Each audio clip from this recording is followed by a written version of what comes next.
جب کوئی شہر فوج کی زد میں ہو تو اس کی دولت ہی نہیں عصمت بھی لٹتی ہے۔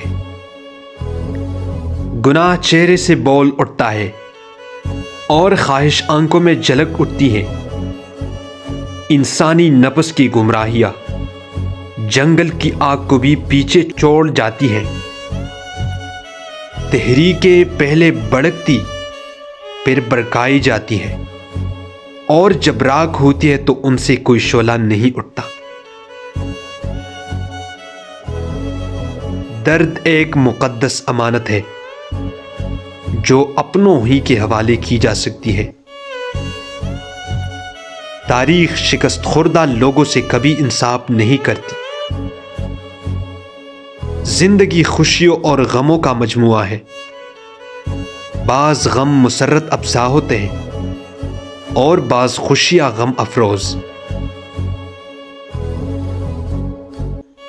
کتاب کی صحیح تعریف یہ ہے کہ اس کے مطالعے سے تمہارا یہ احساس قوی ہو کہ تم نے ایک اچھے دوست کی معیت میں اپنا وقت گزارا ہے۔ اللہ تعالیٰ نے عورتیں انتصاب کے لیے نہیں، حجاب کے لیے پیدا کی ہے۔ فرد واحد کا اقتدار رحمت بھی ہو تو نتیجتاً زحمت ہو جاتا ہے۔